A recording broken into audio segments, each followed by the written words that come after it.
todos devidamente cumprimentados. A moção é bem autoexplicativa, mas só a título de esclarecimento, nós entendemos a democracia brasileira no sentido amplo, no sentido de representação popular, de inclusão popular, de construção popular como um todo. Nós consideramos que ela está enfraquecida porque ela está pior qualitativamente do que ela já foi e do que ela poderia ter sido no cenário das eleições. Nós tínhamos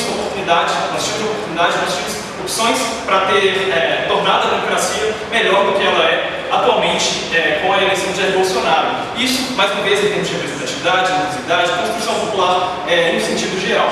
Então, a primeira coisa a ser dita é que muitas das características que nós vamos apontar aqui de Jair Bolsonaro, porque nós acreditamos que ele enfraquece a democracia brasileira, tanto com a sua figura quanto com as suas posturas, estão sim presentes em outras figuras políticas, estão sim presentes em outros momentos da nossa história, mas isso de nenhuma forma pode ser utilizado para justificar essas características que nós vamos apontar dele, que são muito fortes e amplamente observáveis na figura de Jair Bolsonaro, e em segundo lugar, como eu já disse, nós poderíamos ter escolhido melhor. É sobre a definição? O senhor fala que a democracia não é inclusão popular, construção popular, e a gente poderia ter escolhido melhor. Dado que foi a população que escolheu e ela é apta a escolher do modo que quiser, como é que o senhor se acha apta a dizer que a gente poderia ter escolhido melhor? Essa resposta vai estar explicitamente respondida tanto no meu discurso quanto no discurso do meu colega deputado. Então, passando diretamente para o meu primeiro argumento, eu gostaria de falar sobre o messianismo, e que aqui vai muito além do sobrenome de Jair Bolsonaro. Então, Jair Bolsonaro é uma figura que se projeta como grande solucionador dos problemas do Brasil, que mostra-se pouco disposto a dialogar e bastante convicto das suas posições. Ele transparece ter as respostas para basicamente todos os problemas do Brasil. A crise da segurança pública, a degradação moral da sociedade, para a relação, para a política externa, para a educação, para basicamente todas as instâncias de necessidade da população brasileira. Essa é uma característica muito comum em figuras durante a história brasileira e que Bolsonaro incorpora tão bem quanto. A partir do seu discurso inflamado, com respostas muito assertivas, com posicionamentos radicalizados, ou seja, basicamente com posicionamentos que retroalimentam o personalismo. E nós acreditamos que isso é extremamente negativo para a democracia. Nós preferiríamos ter elegido efetivamente o presidente, não ter elegido efetivamente o presidente assim. E por que isso é ruim? Agora não. Em primeiro lugar, porque é ruim em essência. Quando nós falamos em construção política, como o próprio nome já indica, nós queremos uma construção, algo que seja feito em conjunto com a sociedade, ouvindo diversos setores, conversando com diversos setores e decidindo com diversos setores. Ao contrário, quando nós temos uma figura que traz para si toda a responsabilidade, essa construção é vazia e não democrática. Mas em segundo lugar, isso é ruim também porque mantém o povo refém do discurso de salvação. Se você se apresenta como salvador da pátria, você precisa necessariamente que a população continue precisando de um salvador. É exatamente por isso que nós nunca conseguimos desvencilhar do populismo, mesmo com tantos episódios ao longo de toda a nossa história. Porque a única forma de fazer isso é com um líder que engaje toda a população, que pare de chamar para si e comece a soltar de si. Mas, em terceiro lugar, isso é ruim também pragmaticamente, porque conduz a um conjunto de políticas e políticas de certezas e de não negociação, um fortalecimento de uma política demagógica e emocional, com soluções simples, rápidas e erradas, em detrimento de termos pragmáticos e racionais.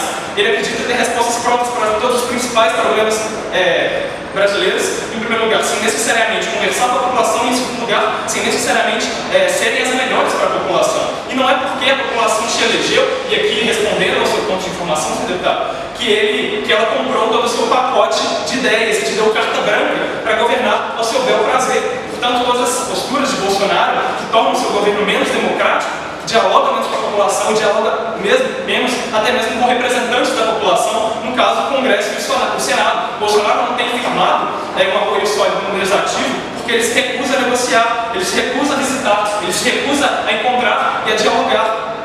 Então, percebam, mais uma vez, que ainda que essas características não sejam únicas ou particulares de Bolsonaro, elas são fortemente observáveis nele, e nós poderíamos ter optado por outras figuras que se mostravam mais abertas ao diálogo e mais abertas à construção democrática, Alckmin, Marina Silva, João Amoedo, ou até mesmo o Ciro Gomes em alguma medida.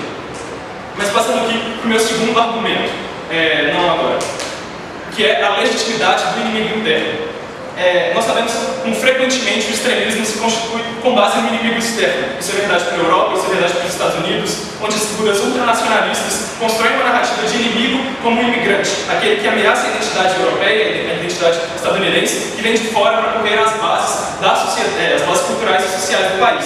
E o movimento de reação é o ódio ao muçulmano, ao mexicano e basicamente qualquer um com valores diferentes dos seus. No caso brasileiro, nós não temos um inimigo externo, muito mais nós temos a figura do inimigo interno criado pelo Bolsonaro. E quem é ele? Em primeiro lugar, é a ameaça progressista, que são basicamente pautas de comunidades historicamente violentadas e que, ainda que tivessem algum exagero e nós concedêssemos isso, não deveriam ser tratadas como inimigo que Bolsonaro as trata, como as causas, na verdade, de degradação da sociedade, como ele tenta contar. Boa parte da população nutre um sentimento emocional negativo contra as comunidades, compram essa ameaça de Bolsonaro, que é vendido como um inimigo externo. Mas em segundo lugar também temos o inimigo clássico, que é basicamente o bandido que ameaça os cidadãos de bem. Mais uma vez, eles podem não ser vítimas da situação, mas essas pessoas não recebem qualquer tipo de apoio do Estado antes de se desvirtuarem e não recebem nenhum tipo de reabilitação depois que se desvirtuam. Então, de outro lado, nós temos uma população justificadamente cansada da criminalidade que começa a ter o seu ódio potencializado pelo discurso do Bolsonaro. E nós temos ainda um último inimigo, que é basicamente o PT, que ainda que tenha culpa na crise econômica e na ascensão da corrupção, não é muito pior do que o próprio partido de Bolsonaro, o PSL, apenas recebe muito mais holofotes, e é exatamente isso que também sustenta a narrativa do inimigo. Então, com tudo isso, nossa democracia perde duplamente. Em primeiro lugar, porque nós atentamos contra a nossa própria população. Isto é, as pessoas de esquerda, que frequentemente têm boas intenções, a comunidade LGBT, que já é diariamente desprovida de direitos, os criminosos que estariam prejudicando menos a sociedade se fossem alvo de medidas socioeconômicas separativas, muito mais do que o desejo de carceramento em massa, nutrido pelo ódio, que faz pouco pela segurança pública. É basicamente uma lógica de guerra do Estado contra a população, racha a população, coloca um contra o outro. E nós acreditamos que uma democracia forte protege e cuida de todos os setores da sociedade. Então, o Bolsonaro constrói essa figura a partir do extremo oposto disso, no ataque a determinados setores da nossa sociedade, e nós acreditamos que isso também enfraquece a nossa democracia. Incrivelmente orgulhoso. Bom dia a todos, meu nome é Bernardo Nicolau, eu gostaria do papel da primeira oposição aqui representada. Gostaria de começar respondendo algumas coisas que foram trazidas pelo senhor deputado Lucas. Ele nos traz como um problema o messianismo e fala que é um problema nós escolhermos alguém tão personalizado para a nossa política e colocarmos tanta coisa na figura de alguém. Mas, senhores, é importante lembrar que o Brasil é uma democracia representativa e que a essência da democracia representativa é escolher alguém e colocar funções na figura dessa pessoa, porque nem todos podem participar o tempo todo. E para a posição de chefe do executivo, você tem que escolher uma pessoa extremamente personalizada. É o que acontece. Em segundo lugar, argumento da legitimidade do inimigo interno. O senhor fala que o Bolsonaro cria um inimigo interno, que ele traz para nós a ameaça progressista, a ameaça do criminoso, a ameaça do PT. Mas o Bolsonaro cria a legitimidade do inimigo interno? Senhores, vamos lembrar também de coisas, já que estamos falando aqui de como a eleição de Bolsonaro enfraquece a democracia, de outros elementos que foram trazidos nesse momento, como, por exemplo, ele não, Antifa, todos contra o fascismo, o inimigo interno como sendo uma parcela da população que estava cansada da criminalidade, que queria apoiar Jair Bolsonaro. Então, as outras opções todas oferecidas, que o senhor disse que teriam sido melhores, também tem um problema da legitimidade do inimigo interno e também cairiam no problema do messianismo, que é, você teria necessariamente que escolher um daqueles indivíduos e depositar expectativas em sua figura. Por favor, senhor deputado. Tudo que a gente conhece como mundo livre ou sociedade ocidental compõe majoritariamente democracias representativas. Todas elas têm o mesmo nível de personalização que Bolsonaro. Já entendi sua pergunta, muito obrigado. No caso, sim, todas as figuras que nós temos em todas as democracias representativas para a eleição de chefe do executivo, que é uma pessoa que ocupa uma posição, são personalizadas. Por exemplo, Donald Trump, Angela Merkel, Theresa May no Reino Unido. Todas elas são figuras que as pessoas veem. Ei, Theresa May é isso, Donald Trump é aquilo. São figuras que nós personalizamos e que, por isso, são sempre, sim, muito presentes enquanto indivíduos nesse caso. Mas eu quero aqui falar, principalmente, sobre a questão do enfraquecimento. Se nós vamos falar sobre uma democracia estar enfraquecida ou não, é ideal que nós tenhamos um parâmetro. E qual é o melhor parâmetro possível para se analisar a força ou a fraqueza de uma democracia? Eu digo que é a democracia mais antiga do mundo, os Estados Unidos da América. São eles que nos mostram o que é uma democracia forte e o que é uma democracia fraca, porque são eles que têm mais experiência democrática. Eles são a democracia mais antiga que nós temos, com quase 250 anos, e o que eles nos mostram que a alternância de poder é importante, ela é positiva. E Jair Bolsonaro representa uma alternância desse poder. Eles nos mostram que, independentemente de um governo ser bom ou ruim, de ter altos e baixos, de ter crises ou não ter crises, a democracia se fortalece quando as instituições funcionam, e elas estão funcionando, meu colega vai entrar mais nisso, e é por isso, por essa dialética democrática, por essa troca de discursos, por essa troca de posições, por mais que isso incomode alguns setores, que fortalece a nossa democracia. Ainda que Jair Bolsonaro faça 4 anos de um péssimo governo, a democracia como um todo ganha ao final disso. O que me traz ao meu primeiro argumento: consonância com o cenário internacional. Jair Bolsonaro fortalece a nossa democracia porque ele nos coloca em contato com mais países democráticos, já que o fenômeno que nós temos atualmente é a onda azul. Governos de direita conservadores estão sendo eleitos e nós ficamos fortalecidos enquanto democracia porque com a eleição de Bolsonaro nos aproximamos deles. E isso é positivo porque coloca o Brasil com um mercado mais aquecido, com mais comercialização, que se reveste em benefícios para a população, como nos mostra também o que está acontecendo. Bolsonaro, ele fortalece a democracia porque ele atiçou os movimentos sociais. O senhor fala que não há negociação, mas desde que Jair Bolsonaro lançou sua candidatura, nós temos mais manifestações, mais reclamações nas redes sociais, pessoas trocando perfil para ele não. Essas manifestações estão acontecendo cada vez mais porque nós temos um candidato que foi tão personalista que ele tomou inclusive um conflito para si próprio.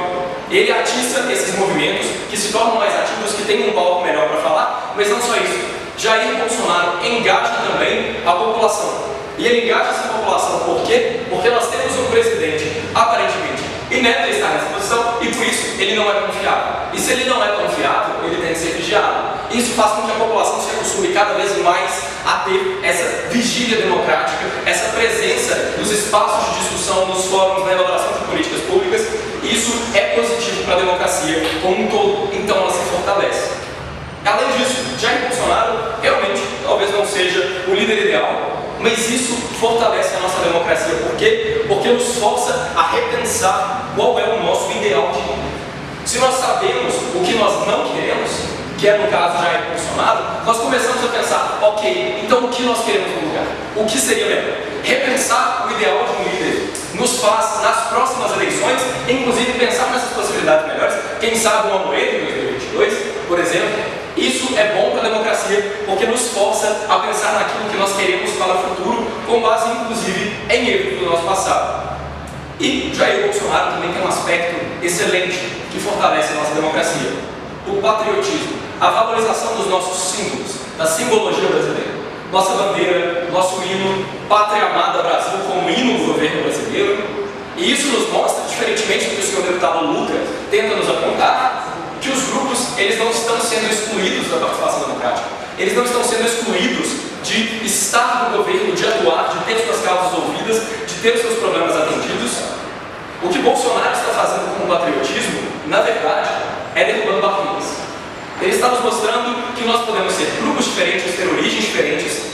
Alguns são nordestinos, outros são do Sudeste, alguns são dos grupos LGBT, outros do movimento negro, outros simplesmente se manifestam a favor da educação, mas no final das contas somos todos brasileiros. Estamos todos no Brasil, temos todos uma obrigação para com a democracia brasileira, e é isso que Jair Bolsonaro nos mostra com essa sua manifestação de patriotismo. Que enquanto estivermos no Brasil, somos todos responsáveis também pelo país que estamos construindo. E essa escolha de Jair Bolsonaro, efetivamente, pode resultar num governo bom, pode resultar num governo ruim, é irrelevante. A sua eleição em si fortalece a nossa democracia. E é por isso que eu encerro aqui meu discurso, esperando ter mostrado isso convenientemente para vocês. Meu colega mostrará mais posteriormente. Obrigado pelo reconhecimento, mesa. Sinto-os todos devidamente cumprimentados. Eu gostaria de entrar diretamente no discurso, começando a partir da pergunta do deputado da segunda oposição, que a pergunta dele, em essência, do que eu entendi, é como dizer que uma escolha democrática consegue produzir uma democracia pior. Bom, primeiro, inicialmente, o raciocínio dessa pergunta faz sentido. Se uma escolha democrática ela torna a democracia melhor, mas isso por si só é uma falácia, e essa falácia também está presente no discurso do deputado que me antecedeu, mas a ideia da falácia é que uma escolha, por ser democrática, necessariamente tem que produzir uma democracia melhor. E nós vamos evidenciar aqui por que isso não é verdade. O meu colega que veio antes de mim já fez um bom trabalho de explicar qual é a dinâmica do governo Bolsonaro e como que a política democrática no governo Bolsonaro se dá. Essa política do messianismo, da ideia do Estado contra um inimigo discussão do deputado que me antecedeu, porque a gente não está falando da legitimação do inimigo, mas é uma legitimação pelo inimigo. Então, eu faço o uso, eu construo uma figura de um inimigo interno, no caso, o bandido, o petralha, o esquerdista, e eu coloco essa pessoa e essa figura em antítese do cidadão de bem. Então, eu crio uma lógica de embate e de combate, que é o oposto de uma lógica de construção, que é essa ideia de democracia que nós temos. Então, em pontos gerais, a democracia no governo Bolsonaro é pior, porque ela é menos participativa, ela é menos inclusiva e ela é menos... Esqueci a palavra. Enfim, vou a partir desses dois pontos, se eu lembrar depois eu trago de novo. Mas enfim, partindo dessa lógica do messianismo e da personalização da política. Primeiro, existe aí também duas falácias importantes no discurso do deputado que me antecedeu. Primeiro, que a alternância de poder necessariamente produz uma democracia melhor, isso não é verdade. No próprio argumento dele, da mesma forma que com a alternância de poder nós conseguimos produzir governos melhores e governos piores, com a alternância de ciclos democráticos nós conseguimos produzir democracias melhores e democracias piores. Então, não necessariamente por haver alternância, nós temos uma democracia melhor. A alternância constrói a ideia de que nós temos uma democracia, de fato, mas ela não constrói a ideia de que essa democracia é melhor ou pior. Como eu vou demonstrar aqui, ela é pior participativamente porque ela desincentiva a participação política das pessoas. Eu concedo que durante o período de eleição a movimentação social era muito maior, nós tínhamos um movimento de politização muito grande. Isso tudo se perdeu após a eleição e por isso a democracia se torna pior pela eleição de Jair Bolsonaro. Eu vou explicar como isso se dá. Bom, primeiro, nós temos um governo de Jair Bolsonaro que é pautado numa ideia de caricatura, de estereótipo, de bordões e de jargões. Então, é uma política que se faz meio que um reality show, assim, uma ideia de fama e celebridade. Então, o deputado falou isso. Tanto que a gente pega os protagonistas do governo Bolsonaro, nós temos o Jair Bolsonaro, o Paulo Guedes, a Damares e o Sérgio Moro, que são todas grandes personalidades políticas, pessoas que falam muito, aparecem na mídia, dão declarações polêmicas e fazem o que celebridades fazem, dando entrevistas, igual o jogador de futebol faz dando coletiva depois do jogo. Nós temos pessoas que são capacitadas técnicas do governo que não têm esse protagonismo justamente porque elas não são esses personagens caricaturais. E o problema desses personagens caricaturais é que a gente constrói um imaginário do debate político que não condiz com a realidade. Então você vai pegar uma matéria da Carta Capital que vai descrever o eleitor do Bolsonaro como um brasileiro branco de classe média, com escolaridade, mas que é burro, que é retardado, que não entende nada de política, da mesma forma que o ideário que a direita constrói da pessoa que é anti-Bolsonaro, é do petista, é abortista, é LGBT. Então nós criamos essas duas caricaturas e o debate político acontece entre essas duas imagens que nós criamos.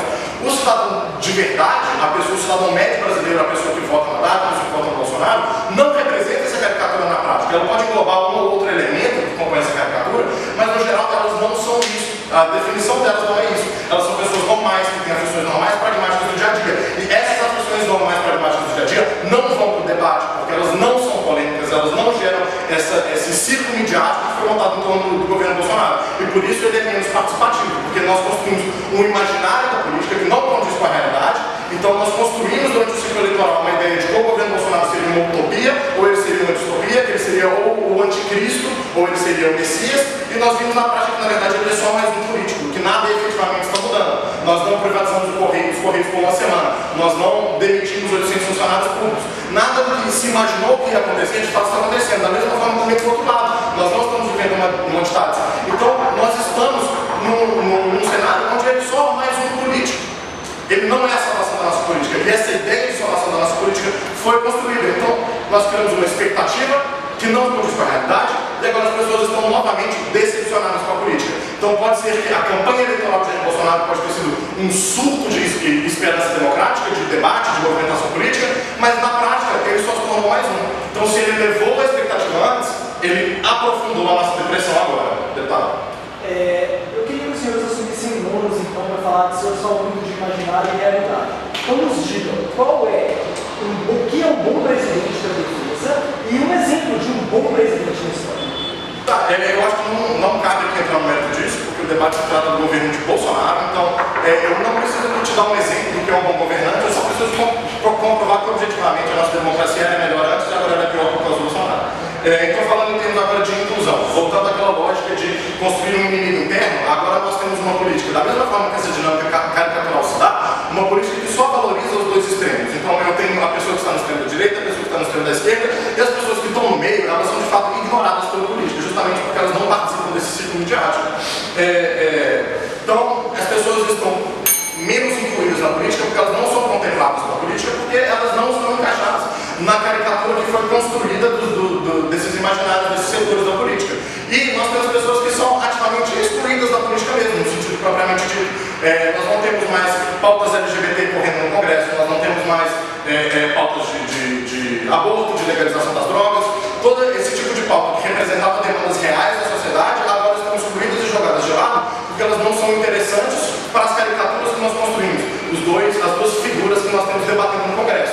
O Bolsonaro malucão e o abortista LGBT esquerdopata. Então, essas duas figuras não representam de fato a nossa política. Mas no governo Bolsonaro, essas duas figuras são os protagonistas da política. Então, nós estamos num debate imaginário do que nós achamos que o inimigo é, do que nós achamos que a oposição política é, e nós não debatemos o que de fato acontece na política. Pois nós construímos uma política que é menos participativa e menos inclusiva. Ela objetivamente é pior. Não só por ser menos representativo também. Esse é o ponto que eu iria entrar. Mas no final, é uma falácia falar que a alternância de poder por si só produz uma democracia melhor. De fato, nós fizemos uma opção ruim, nós enfraquecemos os pilares da nossa política, que seriam a participação e a inclusão. Muito obrigado, mesa. Bom dia, caros colegas. Meu nome é Lucas, represento aqui os mascates, para defender por que o governo Bolsonaro, a eleição do Bolsonaro, aliás, não enfraquece mais a democracia. Vou começar aqui partindo da própria noção. Algo que já foi esbarrado no debate, mas que deve ser mais aprofundado. Bolsonaro foi eleito. Houve um processo eleitoral que culminou com a sua eleição. Esse processo eleitoral é dividido em dois turnos, o primeiro turno e o segundo turno. A dupla que me antecedeu insiste na tecla de que nós teríamos opções melhores. Nós temos que lembrar que, em um segundo turno, nós só tínhamos duas opções. Aliás, três. Haddad e Bolsonaro, votos nulos ou brancos, mas na prática duas, porque um dos dois teria que ser eleito. Entre as duas, nós temos que lembrar que ou continuamos no mais do mesmo, ou mudamos. Ou nós temos uma alternância de poder, que é o que já foi defendido pelo meu irmão colega, ou nós mudamos. Ou seja, Bolsonaro representou de destarte uma alternância de poder, uma alternância de 12 anos de um mesmo partido no poder e, portanto, ele favorece sim a democracia. E aí que os deputados que nos antecederam se enganam, porque eles dizem, meu colega está errado quando diz que a alternância per si favorece a democracia, mas ela favorece sim, porque Bolsonaro não tem condições alguma, isso está claro, como eu poderia demonstrar, de dar um golpe de Estado, por exemplo, de assumir o governo por tempo determinado. Uma vez que ele não tem essas condições no cenário atual, que eu vou demonstrar, reafirmo por quê, nós teremos daqui a 4 anos um novo pleito eleitoral para a presidência da República, e se nós não concordarmos com esse modelo de Bolsonaro, nós podemos mudar de escolha. Portanto, a alternância é assim válida para testar, para conhecer, para nos aprofundar em alguns momentos. Continuando, então, como eu estava dizendo, foi um processo eleitoral democrático, onde ele foi eleito por 57 milhões de votos, mais de 57 milhões, aliás. Ou seja, o povo o legitimou. E o povo ainda legitima, diferente do que os colegas dizem. O povo ainda apoia o governo Bolsonaro. A última pesquisa Ibope, de março agora, diz que ainda mais, na verdade, confia no governo Bolsonaro. Ou seja, o povo ainda está apoiando, o povo ainda está legitimando esse governo. Portanto, a democracia, neste ponto que o senhor diz, da construção popular, da representação popular, está garantida. Aí nós temos que lembrar também que as instituições continuam plenamente funcionando. Esse ponto ele é fundamental. As instituições todas estão funcionando. E não é o governo Bolsonaro, não é a sua eleição que levaria a uma instituição que não funcionasse. Eu posso citar aqui exemplos. O Supremo continua com sua força. O Congresso continua com sua força. Na Câmara, nós temos essa semana mesmo um exemplo claro da força que a Câmara ainda tem quando aprovou o orçamento positivo, que inicialmente era contra o próprio governo. O Senado, da mesma forma, reafirma, e essa semana novamente reafirmou, que vai encaminhar a PEC do parlamentarismo. Ou seja, as instituições do Congresso estão funcionando. E ainda o Poder Judiciário como um todo está funcionando e barraria, assim, qualquer ameaça à democracia. Eu posso citar, por exemplo, a decisão de ontem do juiz que determinou que não se comemorasse o golpe de 64.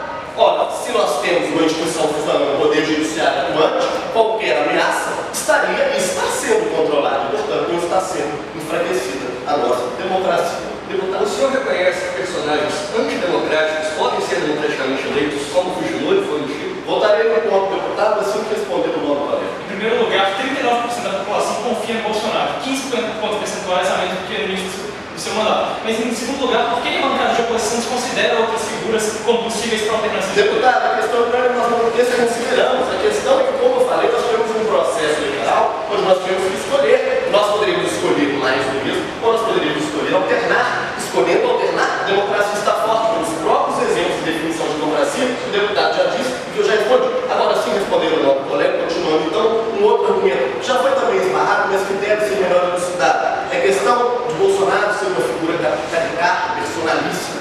Bolsonaro encarna para si a figura de líder. Essa figura de líder ela não é um problema, muito pelo contrário, porque a população quer o líder. Eu posso citar aqui um exemplo da minha própria família. A minha própria família reafirma que gostaria de ter um líder que não quer ter si governar, mas que quer ter uma figura representativa, que encarna essa figura de líder. E é isso que o Bolsonaro faz. E aí a primeira defesa vem aqui e diz que esse debate imaginário ele seria um problema. Primeiro, esse debate não é 100% imaginário, como eles tentam aqui pintar. Nós temos um debate real, de propostas reais acontecendo, reforma da Previdência, orçamento impositivo, como eu já falei, e várias outras questões que estão se girando em torno. Se a ministra Damares vem com uma frase polêmica e isso gera um debate, este debate é bom, inclusive, porque nós teremos ali uma participação e um engajamento para o debate, e isso favorece a democracia, no ponto da inclusão popular, da construção popular, que a primeira defesa se definiu. Assim, nós temos então que este debate não é 100% caricato e, ao mesmo tempo,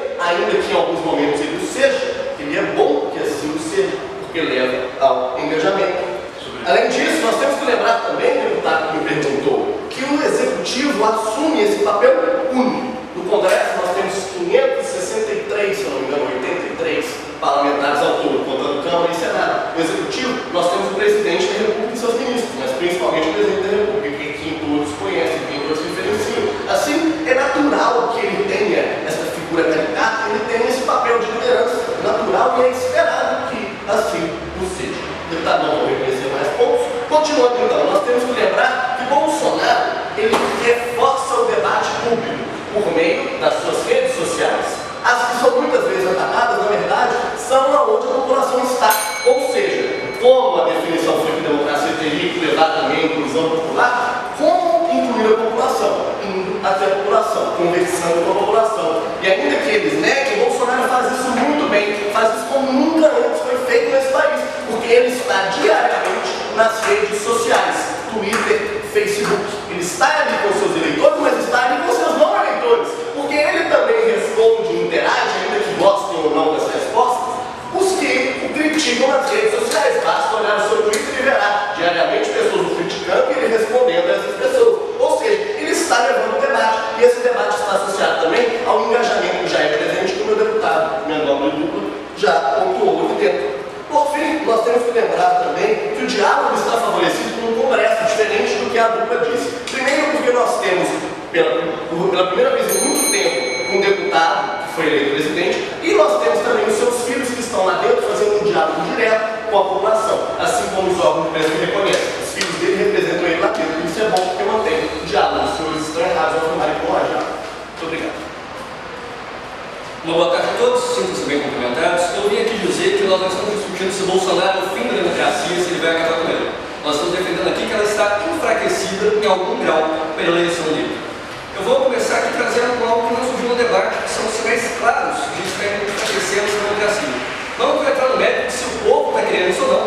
Não estou aqui para defender se o povo é contra isso ou a favor. Estou defendendo que ela foi, na prática, enfraquecida. Em primeiro lugar, ele traz a memória da ditadura no período que a gente vive a consolidação da democracia. A democracia está sendo consolidada no Brasil. O que o Bolsonaro faz? Põe a democracia em xeque. Ele diz para o Datena, na Bandeirantes, que não houve ditadura. Ele diz na CBN que nunca houve golpe militar. O ministro dele das Relações Exteriores nega que houve um golpe. E ele quer comemorar um golpe militar que violou a Constituição com os quartéis. Ele quer comemorar, juízes tiveram que proibir ele. Isso não é um sinal de força da instituição, é um sinal de reação. Ela está reagindo a um ataque direto e comemorar um golpe absurdo. O senhor Lucas trouxe aqui que a democracia, quem ter sido eleito, ele fortalece a democracia.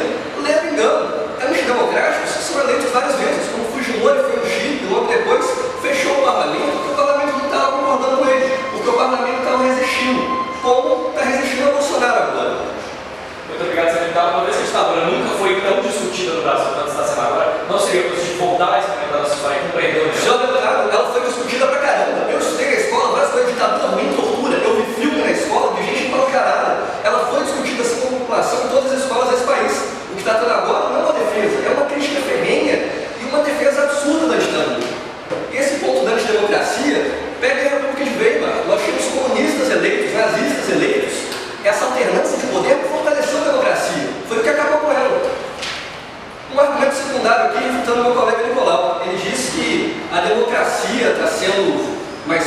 de alinhamento internacional. Bolsonaro está se alinhando com, por exemplo, o Orbán na Hungria, que é um cara que está querendo totalmente expulsar todos os imigrantes e promover o nacionalismo branco. Bolsonaro está se alinhando com as figuras mais caricatas e ridículas, Le Pen e outras coisas.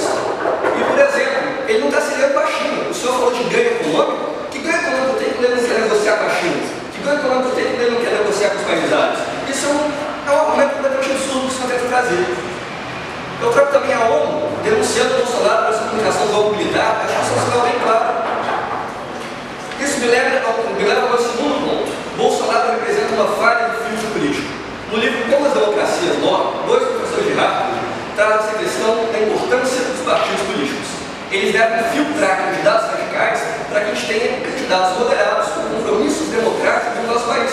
Isso, a eleição do Bolsonaro prova que isso falhou. A instituição da democracia, que são os partidos políticos, falharam completamente ao permitir que o radical, em muitos casos ignorante, se candidatasse e tivesse uma retórica completamente ridícula. Isso já mostra a falha clara de um dos pilares do nosso país, que são os partidos políticos, que me leva ao meu terceiro ponto, a inexperiência dele e a aversão à classe política. Todo país, toda democracia tem que ter uma classe política minimamente estável. Se a gente alterna todo o poder em toda eleição, não sobra permanência nenhuma. Não sobra ninguém que sabe como funciona a máquina pública. Nós temos que ter renovação e alternância, mas não vai trocar todo mundo. A eleição do Bolsonaro puxou um monte de gato pingado, um monte de gente que nem de direita é, às vezes, está no partido dele, que não sabe o que está fazendo. Uma renovação completamente confusa. Ele tem um total desrespeito pela classe política e isso prejudica muitas instituições porque é necessário uma classe estável.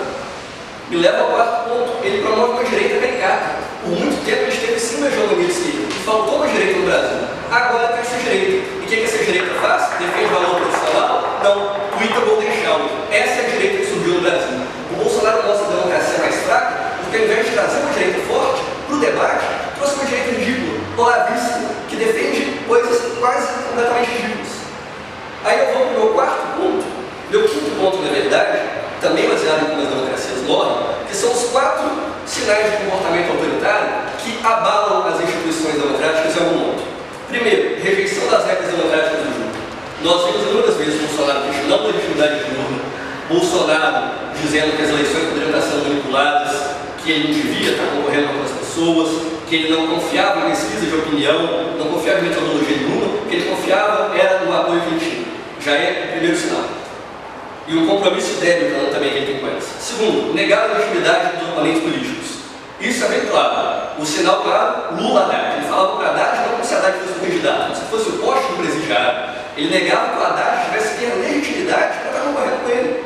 Ele estava negando as pessoas que estavam ali concorrendo com ele no processo democrático. Terceiro ponto, tolerância e encorajamento para a violência. O autor fala aqui em algo muito engraçado que é a relação com milícias. E agora a gente está vendo toda a situação do Bolsonaro ligado a milícias, o que já é um sinal grave. Estamos vendo aqui, ele fala que os rivais constituem uma ameaça ao futuro do país, que é o que ele fala da esquerda, a esquerda vai destruir o Brasil, vai virar uma Venezuela, uma Venezuela, o que quer que seja, e isso vai acabar com o futuro do nosso país, que é um sinal claro. Sem fundamentação, ele diz que os seus rivais estão tentando a lei, ele chama Lula, ele chama Haddad, vários Dilma, personagens que não foram condenados ainda em todas as instâncias, de criminosos, sem base nenhuma. Ele está deslegitimizando os seus rivais. Nós temos também elogiar atos de violência no passado ou não condenar esses atos praticados pelos apoiadores. Os apoiadores dele cometeram vários atos violentos e ele não criticou, o que mostra uma fraqueza muito grande nas nossas instituições, porque a figura que os senhores querem trazer para representar o nosso país não condena a violência dos apoiadores. Ainda defende a violência ao defender e dizer frases como vamos fuzilar a petalhada do Acre. Isso pode ser figura de linguagem? Pode, mas a figura que representa o nosso país não devia estar defendendo isso de forma alguma. Quarto ponto de como as democracias morrem que enfraquece a democracia. Propensão a restringir liberdades civis e, inclusive, a mídia. Nós vemos todo dia no Twitter do Bolsonaro ele criticando a Folha de São Paulo, criticando jornalistas da Globo News, falando que o jornalista está falando é fake news. Ah, o Bebiano vai ser demitido. Fake news. Uma semana depois, demite o Bebiano. Nós temos ataques contra o Bolsonaro às regras democráticas. Ele nega a legitimidade dos oponentes, ele tolera ou encoraja a violência e critica a mídia, além de criticar diversas formas de manifestação de liberdades civis, como a MST. Os apoiadores dele têm o direito de criticar, têm o direito de manifestar na rua. Quando a esquerda criticando na rua, ele critica, ele quer combater aquilo.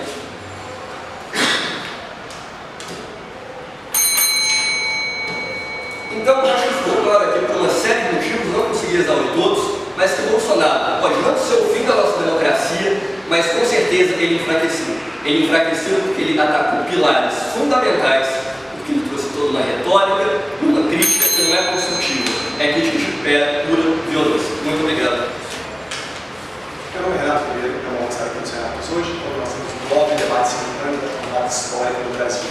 Bom, a primeira coisa que eu quero trazer para o debate é que, diferentemente do debate inteiro, que foi pautado com base numa noção que tem o Bolsonaro no polo ativo, nós gostaríamos de propor que nós invertêssemos esse polo ativo para a democracia em si. Não se trata das vantagens e desvantagens, das virtudes e limitações da pessoa Bolsonaro presidente. Se trata, sim, da democracia como algo que transcende esse personalismo.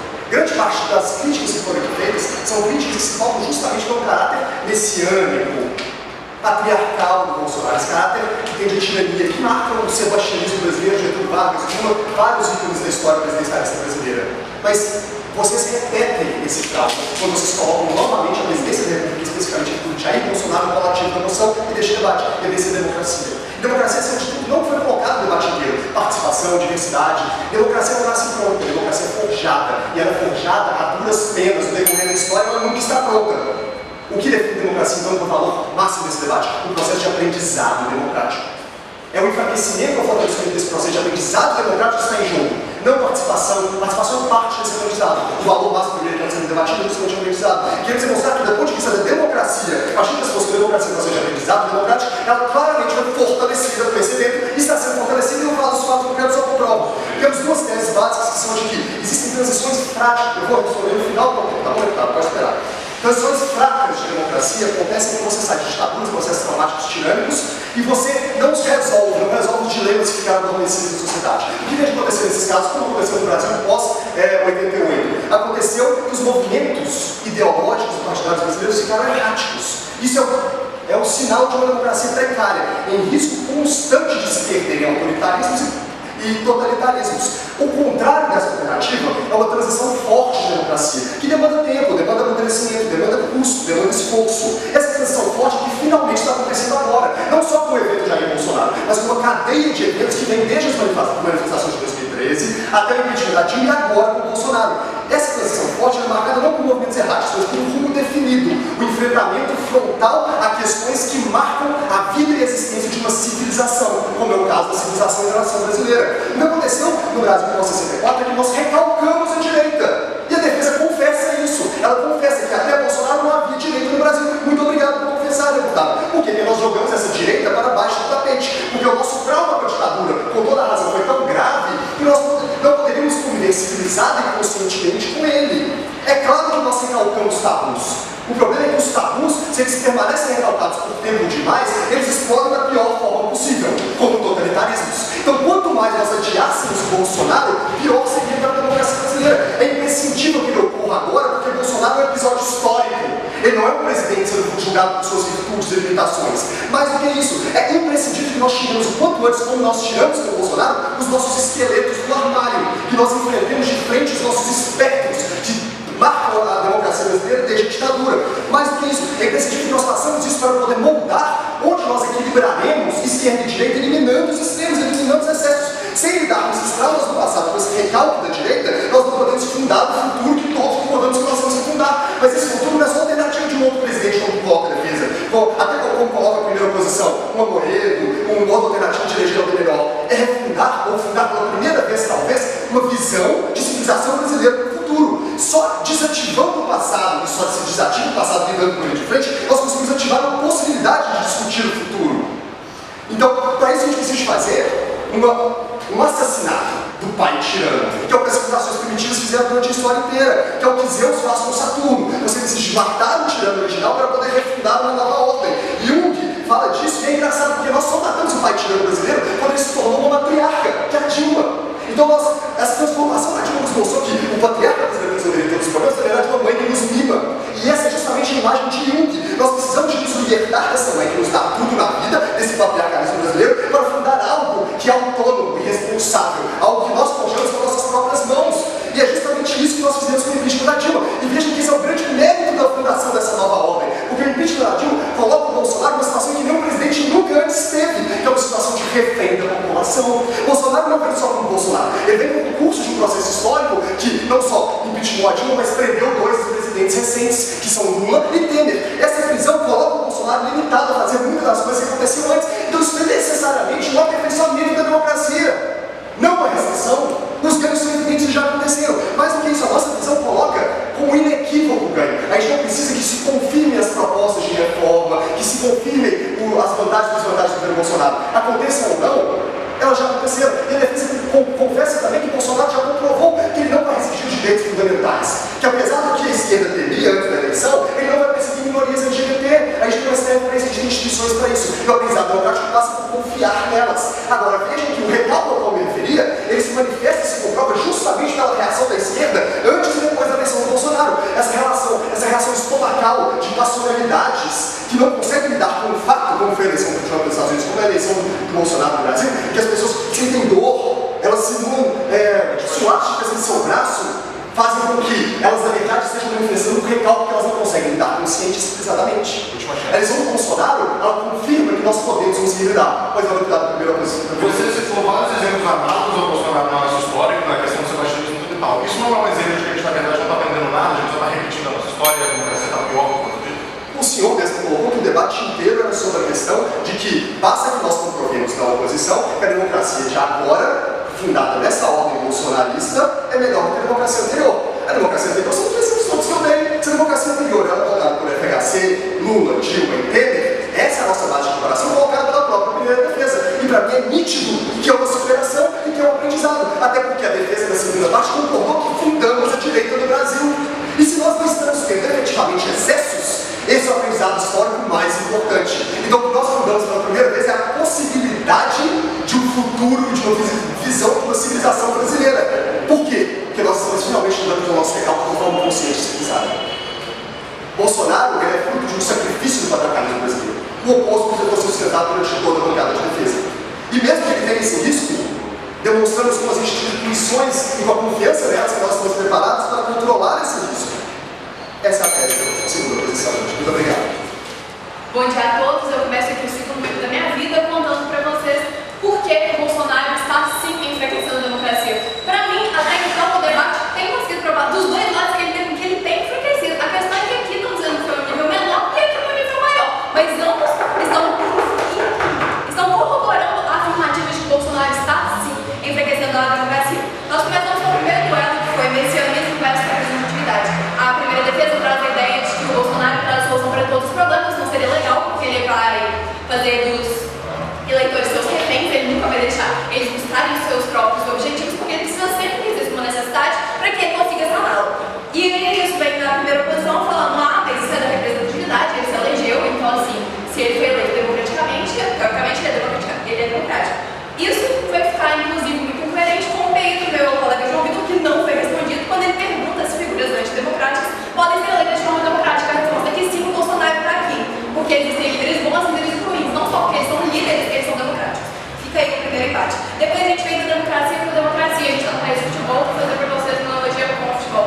Imagine aqui comigo que o jogo de futebol é a própria democracia. A gente tem 2 goleiros, a gente tem 11 jogadores de cada lado, isso quer dizer, a gente tem uma quantidade de poder, a gente tem as instituições democráticas funcionando, mas se toda hora o jogador vai lá, faz um impedimento, tá com cartão, aquilo ali está desequilibrado, aquilo ali está enfraquecido. Independente se as estruturas originais estão sendo aceitas, existe um fator destabilizante lá dentro. E isso é comprovado em ambos os discursos, porque olha mesmo a gente, estabilidade, coerência completa no discurso do Bolsonaro. Não, até mesmo a oposição traz que existiram problemas. E se existiram problemas, houve sim um enfraquecimento da democracia, porque a gente não tem resolvido esses problemas. E eu vou continuar provando essa redonda ao longo do meu discurso. A gente traz a ideia de um inimigo interno, né? Então o Bolsonaro teria caracterizado e dito quem eram os terríveis do Brasil, né? Por bandidos, vulgo, ala progressista.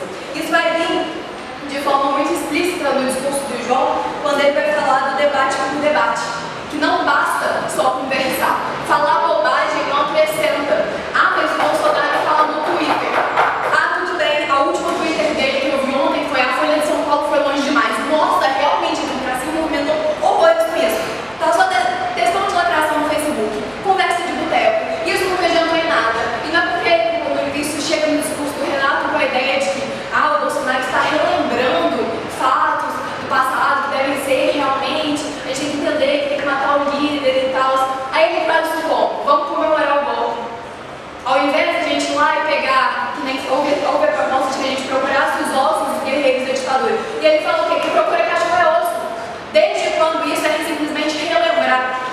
A democracia precisa ser relembrada e trabalhada, e não simplesmente jogada ao lado.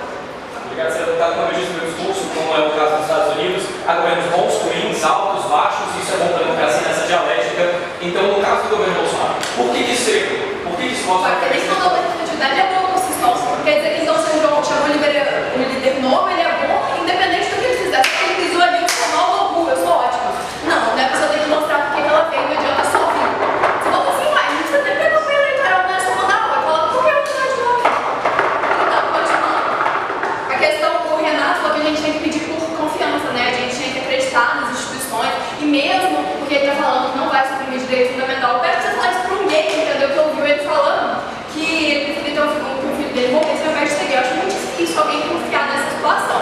Eu, como mulher, não confiaria, cara. Ele falou que mulheres devem receber menos. Eu acho que estou pedindo demais de mim, dos gays e de qualquer outra pessoa que foi humilhada pelo presidente Jair Bolsonaro.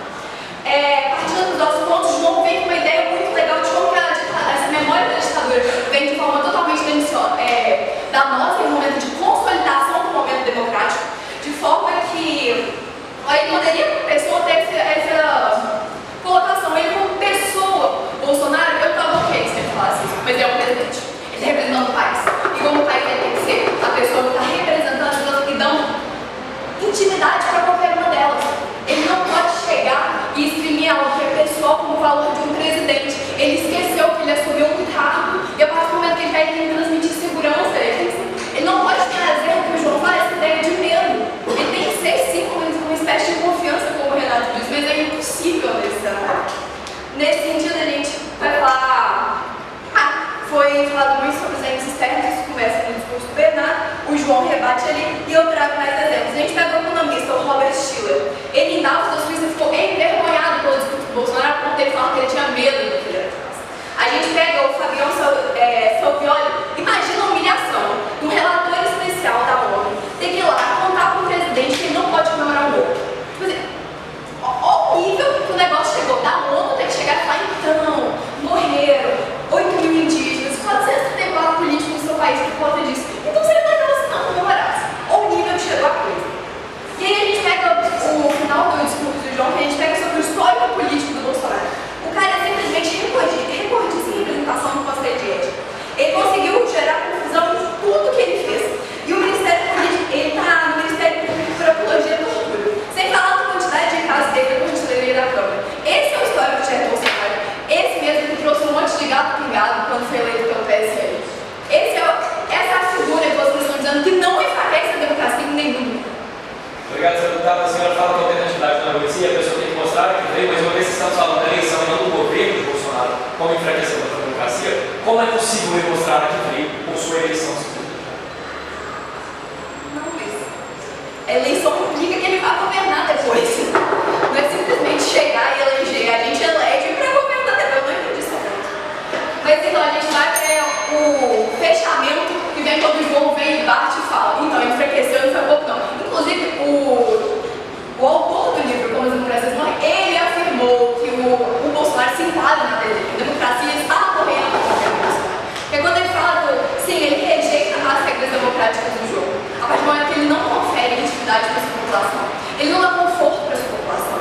A gente pega, por exemplo, o Koff, que é um pesquisador da Califórnia, ele é da área de linguística, ele fala que todo esse discurso de ódio, isso interioriza de uma forma da população, ela simplesmente se sente atada, ela não consegue agir, porque ela viu o líder supremo dela falando esse tipo de coisa. Eles mobilizam a população. A gente fala da negação da legitimidade dos oponentes políticos. Até hoje o Bolsonaro não entendeu que eu estou concorrendo com o Haddad. Ele não queria competir com ele não queria debater com o Haddad, depois ele falou que ele era o brother lá da cadeia, fingiu comigo. Tolerância para a violência, nem vou falar da quantidade de bobagem que fala. 4. Propensão a restringir liberdades civis de oponentes, inclusive a mídia. Como diria Bolsonaro no seu Twitter? Essa semana, a Folha de São Paulo foi longe demais. Nenhum meio de midiático vai longe demais com a da democracia, se for feito dentro dos princípios constitucionais. Foi o zero discurso que foi provado, mais de uma vez, que o Bolsonaro está enriquecendo sim a democracia. Bom dia a todos, meu nome é Arthur Gandra e eu venho aqui falar para os senhores porque a oposição ganhou esse debate. E fica muito claro para a gente, no primeiro ponto, que a definição foi muito ruim. E ela foi muito ruim por um fato muito simples. A gente até agora não sabe o que é a democracia e o que a gente está definindo. Por quê? O Luca falou que democracia é inclusão popular e construção popular. No decorrer do meu discurso, vocês vão ver que isso aconteceu. Mas a segunda defesa, que está junto com eles, não entendeu isso. Não entendeu que governabilidade não é um valor democrático, não está na Constituição. Isso não é algo para avaliar a qualidade de uma democracia. Democracia é avaliada por outros pontos. Democracia é um processo de aprendizado, de inclusão e participação popular. O que o Bolsonaro fala da gente fazer no governo, aí é outro negócio. É isso que eu venho provar para os senhores. Porque, como o deputado Yoshi falou, houve participação e houve inclusão. Esses são os pontos do debate. E a gente tem que ir à defesa com ângulos que ela não conseguiu demonstrar, que é porque agora a nossa democracia piorou. Isso não fica provado de modo algum. Então, o ponto 1 aqui é muito simples. Por que a democracia não piorou? São pilares da democracia, já o deputado Yoshi. Participação. Olha, a eleição do Bolsonaro é algo relevante para esse debate. Primeiro, a participação popular foi plena. Bolsonaro gastou várias vezes menos dinheiro que o Haddad na eleição. Várias vezes menos. Por mobilização popular, mobilização das pessoas por WhatsApp, ele conseguiu uma votação recorde contra o PT, ganhando de um governo que já estava há 12 anos no poder. Então a mobilização popular na eleição dele fica clara e plena, é um fato, não tem discussão. Não só isso, na participação, como nossos colegas da primeira defesa demonstram, tem engajamento democrático hoje para vistoriar o presidente. Se ele é errático ou não, pouco importa para a gente saber como melhora a democracia. Se a população está se engajando para vistoriar o governo dele e fazer oposição, isso é participação popular. Então, o primeiro ponto, no caso do deputado Yoshi, caiu. O segundo ponto é inclusão. Aí a gente tem que a inclusão aqui não é feita só pelo presidente, é feita pelo Estado. E as instituições democráticas continuam incluindo as pessoas cumprindo seu papel de controle majoritário constitucional. E isso fica muito claro com o STF barrando a comemoração da ditadura, onde os próprios militares não queriam comemorar, onde a gente tem a Câmara agindo contra o presidente, então a gente tem o controle majoritário sendo garantido aqui. Então a inclusão popular e a defesa da população está sendo feita pelo Estado, não só pelo presidente. E outra coisa, Marcos Nobre, mobilista no movimento, ele diz exatamente isso. A gente tem um Estado que funciona, que dá decisões sempre que o legislativo legisla, o judiciário protege as minorias. Então, não há que se falar que não houve inclusão. A inclusão é feita pelos outros órgãos do Estado e não pode ficar só no colo do Bolsonaro. O deputado Yoshi também fala de caricaturas, que isso seria péssimo. Olha, gente, real político, pelo amor de Deus, caricaturas acontecem em qualquer governo, todo mundo discute entre caricaturas. Theresa May agora não consegue fazer o Brexit acontecer, ela está sendo caricaturada dia sim, dia com certeza, em todos os tabloides do Reino Unido, ou a Merkel, quando na crise dos imigrantes, também era dia sim, dia com certeza. Caricatura é jogo da política. E isso acontece, não tem que ficar aqui fazendo moralismo. Caricatura é algo normal, não é algo para denegrir ou piorar a democracia, é algo normal que não diminui nada a democracia que está acontecendo agora. O terceiro ponto ainda fala aqui da decepção do governante. A gente está decepcionado com o Bolsonaro. E isso fica muito claro porque decepcionar não piora a democracia. É sim um sintoma do aprendizado, que é o que o deputado Renato nos trouxe, por favor. Tentando puxar os discursos para o final desse debate aqui, a moção fala que foi fortalecida pela eleição do deputado Bolsonaro. É por isso que a definição colocou o Bolsonaro como combativo. Então você pode explicar. Então os discursos da sua segunda defesa não servem para nada, porque ela fala do governo Bolsonaro e não fala da eleição dele. Se a gente está falando da eleição do Bolsonaro, a gente tem no mínimo uma participação gritante dele, das pessoas participando para eleger ele, mesmo gastando menos dinheiro, e dentro da eleição também o controle majoritário sendo feito pelo STF e pelo TSE. Seguindo meu discurso, então, por que é um aprendizado e por que melhorou a democracia, não só não piorou? Que é o que o deputado Renato nos trouxe. A democracia é um exercício, um aprendizado, é um dia a dia, é a gente errar, é a gente acertar, e esse erro e esse acerto não é piorar a democracia, é viver a democracia. Isso é democracia. Eu não vou aceitar mais transformação, que eu tenho muito que falar. Então a gente tem que fazer o que aqui? Exercitar as conexões laterais, não ficar discutindo só fatos, como a defesa nos trouxe, mas ter um grande movimento. Ver o que isso nos ensina. Qual é o grande movimento que está aqui? Como o Farhad Manjur falou em How to Live in a Post-Fact Society. Se a gente fica debatendo só fatos, a gente se perde. A gente tem que ver onde isso nos quer nos levar. E onde isso quer nos levar, a gente vai saber os ganhos reais.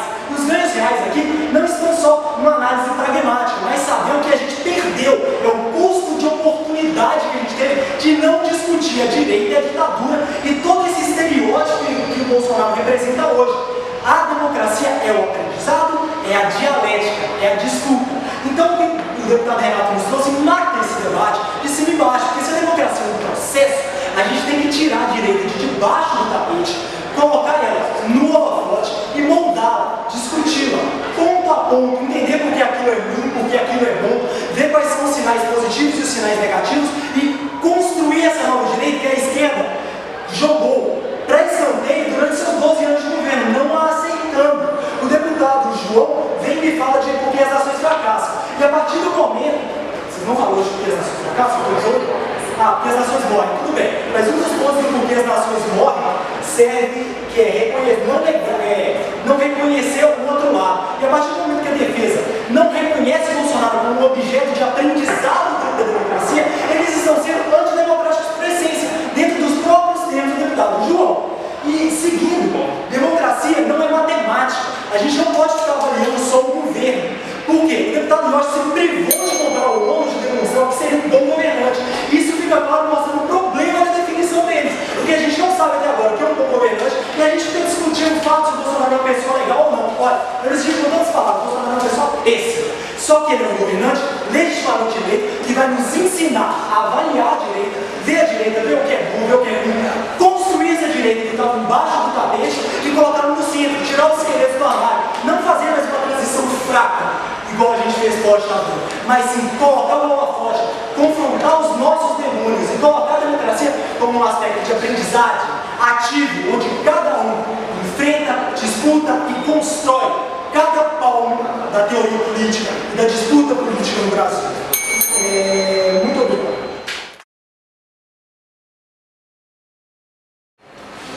Pessoal, o debate foi bastante confuso em alguns termos, a gente não que era eleição, se era governo, se era medidas práticas ou não. A definição, ela foi boa, um pouquinho melhor definida, porque ela deu margem para essa posição. Cair em cima, construir melhor, etc., fazer um frame aí que eles falam depois, mas eles deram a oportunidade para vocês falarem. Então as posições basicamente foram essas. Em primeiro lugar, a segunda posição, em segundo lugar, a primeira defesa, terceiro, segunda defesa, e quarto, primeira posição. Basicamente por quê? Porque o Renato faz uma intenção, ele faz um frame, depois o plano completo, falando que a gente não está discutindo fatos, espaços, assim, movimento, a completo daquilo que a gente vai gerar depois disso. Que a gente transfere do polo passivo para o polo ativo da democracia, e ele fala que quando a gente jogou isso para escanteio a ditadura militar, a gente ignorou a direita, esses movimentos mais conservadores da sociedade, e agora, quanto mais a gente adiasse esse movimento de Bolsonaro, mais ele ia explodir no final das contas, então foi melhor que ele acontecesse agora para a gente entender, discutir exatamente esses movimentos que a gente ignorou durante anos. Eles ganham a primeira defesa por causa disso, porque ele tentou, o debate era mais ou menos isso, mas ele deu uma definição muito ampla de democracia, deu espaço para essa definição em cima, mas trouxe argumentos muito bons que ficaram vivos até o debate, até eles falarem, foi a questão do messianismo, quais são as consequências disso, por essência, como ele vem, pragmaticamente, legitimidade do inimigo externo, e o Yoshi considera que é legitimidade pelo inimigo externo, ou seja, o Yoshi fala que o ruim dessa legitimidade do inimigo interno é porque o Bolsonaro se elegeu em cima desse palanque. Então é ruim para a democracia porque ele está atiçando essa galera. O Yoshi fala também dos pontos da participação, da inclusão, do debate do ciclo diático, de estrela, celebridade, a gente cria duas caricaturas.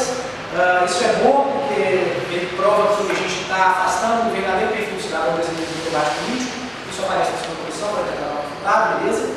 Mas enfim, foram bons argumentos sobreviver até o final. Se vocês tiverem de novo, beleza. Mas podia melhorar essa questão. Por que nesse embate aqui que vocês ganham? Por que vocês trouxeram argumentos mais relevantes? E por causa da confusão, a segunda defesa trouxe muitos argumentos com relação à governabilidade, do tipo Congresso, diálogo dentro do Congresso. Também falaram de algumas medidas no sentido de ele vai. O Yoshi aconselha, ele não vai estragar a democracia como um todo, porque ele só é mais um político ruim, quer dizer que ele vai dar um golpe, etc.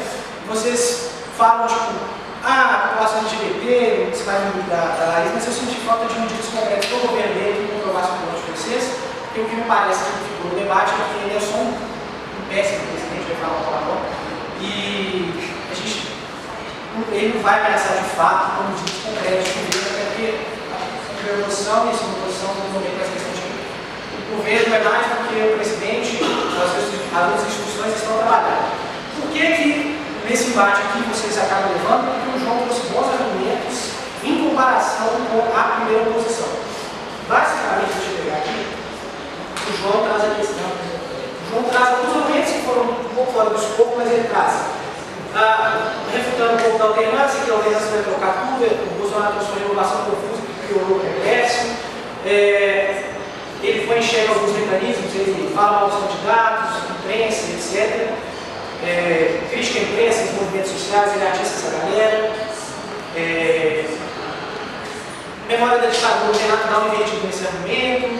Ele refuta a questão também de que não passar por um processo eleitoral não quer dizer que é possível democrático, você fala mais de boa, então simplesmente votar não quer dizer nada. E apesar disso já ter aparecido um pouco de defesa. E basicamente porque os argumentos da minha oposição, a gente sentiu o seguinte: vocês trouxeram muitos argumentos, mas alguns argumentos também fora do escopo. Como por exemplo, consonância com o cenário internacional, onda azul. Sei lá, não senti que colou, tá ligado? Não senti que colou. No escopo do debate eu não senti que foi relevante. Mas o principal argumento, e o Renato se apropria desse argumento, é que a população agora tem como refém o governante. Então o Bolsonaro atiçou esses movimentos sociais, mais regime democrático. Esse eu falei com você foi muito bom. Você podia ter desenvolvido mais. Aí você começa a se perder algumas coisas do tipo, repensar o nosso ideal de líder, patriotismo, isso ficou meio perdido no debate. Então, o seu argumento principal é atiçou os movimentos sociais, a galera está mais ligada porque o cara é incompetente, burro pra cacete. Então tem que ficar ligado no que ele está fazendo. Então vai ter mais participação popular, se a gente ficar uma boa parte aqui do que o Yoshi falou sobre não participação. Mas beleza, esse foi o seu argumento principal. Suas refutações não foram tão boas, o Yoshi, depois que você faz, ele conserta. E Lucas declarou, eu falei com você no WhatsApp, eu quero estar presente nos argumentos, mas eram argumentos fortes. A figura do ditador não é por si só, a população quer, a população quer, tipo, caguei. Debate não é imaginário, ele leva engajamento. Faltou dar aquela, não, completar o argumento, já vai pegar, mostrar a consequência do que você está querendo falar. O argumento de, tipo, o diálogo com o Congresso está favorecido, porque ele é o deputado, os filhos dele trabalham, é péssimo. Podia ter sido melhor trabalhado, no sentido de, eu acho que é o seguinte, pautas como LGBT, as mulheres, abortos, vão ser perdidos por isso que você podia falar assim, não, no Congresso a gente tem uma oposição muito forte que já está propondo medidas nesse sentido, do caso pessoal, PT, etc., tem uma cara forte, então você podia nesse sentido. Foi mais no sentido de, tem diálogo com os filhos lá. Reforça o debate político via redes sociais. A gente também achou muito convincente esse argumento, até porque a Laís fala também, só trocar ideia, porque você está fortalecendo a democracia. Então, o que eu acho que foi com vocês focar os argumentos principais, o que é mais forte, não deixar espaço para essa oposição, porque eles conseguiram se apropriar um pouco do que você trouxe, Nicolau, e não é essência da parada. Entendeu? Acho que é isso. Mas foi um debate assim, ok, foi o melhor debate da minha vida, mas foi bom, talvez menos confusão, a moção também tem uns probleminhas, mas valeu. Gostou?